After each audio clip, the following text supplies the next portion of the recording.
first one saying, gosh, there's a bunch of stuff, there was so much stuff I didn't know, I didn't even know what I didn't know.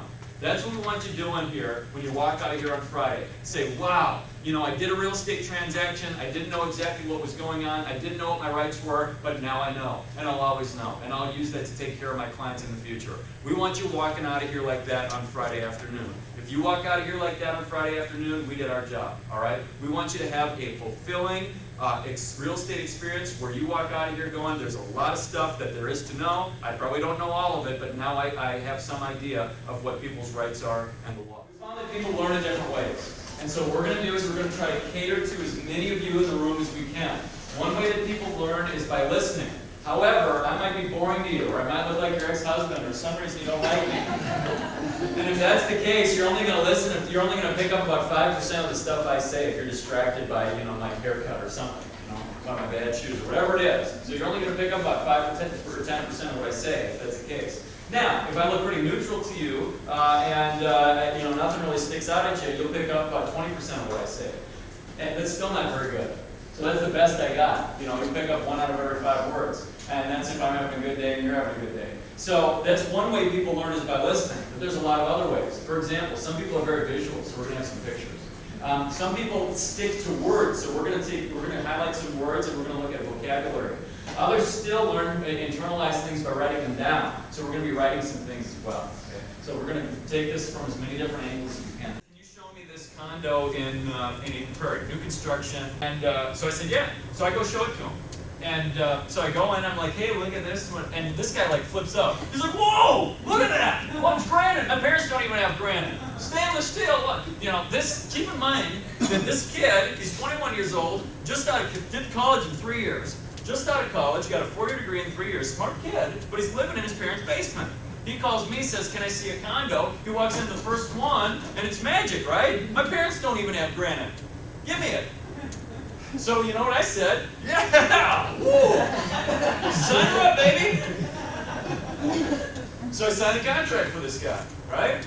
And then I got a phone call from his dad a few hours later. What did his dad say? It was something to the effect of, I hate you. Right? It was something like that. He calls me and he says, hey, are you my son's agent? I said, well, I guess so. You know, I signed a contract for him and I did all this. He goes, what's your problem? And I said, well, your son, what do you mean? My problem, you know, he's all excited at granite countertops. Right? Did John's dad want to talk to me about the beautiful granite countertops? No. He said, does my son know what the association fee is there? And, you know, I didn't tell him this, but I'm thinking, I don't know what the association fee is. Right? So I was like, yeah, you know, he should know that kind of stuff. Buyer beware. You know, I did something like that, right? Did he like that? No, he didn't like that very much. He says the association fee there is $395 a month. There's like a $180,000 condo. I said, yeah, but that includes, you know, the heat. You know, they take care of the outside and stuff. It includes some stuff. So he's not very happy with me at all. And now I'm a rotten, lying, thieving, stealing cheat who, but wait a minute. His son was so excited and loved me to death and loved this condo.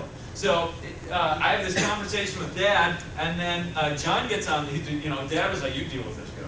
So John gets on the phone, he goes, I don't want to buy that property. First-time home buyers, right? So what did I do? I had to get a 10-day rescission right. I had to get them out of the deal. So anyway, so first-time home buyers, you get a lot of excitement. The opposite of that is the immediate buyer remorse. How do you solve that? Informed, educated decisions. Before they flip out and say, gimme, gimme, gimme. What are the property taxes? What are the association fees? Let's take a look at what the seller, if it's previously owned, what does the seller pay for utilities? What is your mortgage payment going to be? What is your interest rate? How much cash are you going to put into it? Talking to them about these things so that they can go in and feel like they made an informed decision. Not only that, but show them more than one property. Because even if they don't know it's a buyer's market, somebody they know knows it's a buyer's market. Does that make sense? Even if they're not thinking about that they've got leverage and they've got time and they've got all these other things they have right now, they're going to go tell their folks or their aunt or their best friend, and somebody's going to say, are you kidding me? In this market, you went and looked at one property. Who's your agent?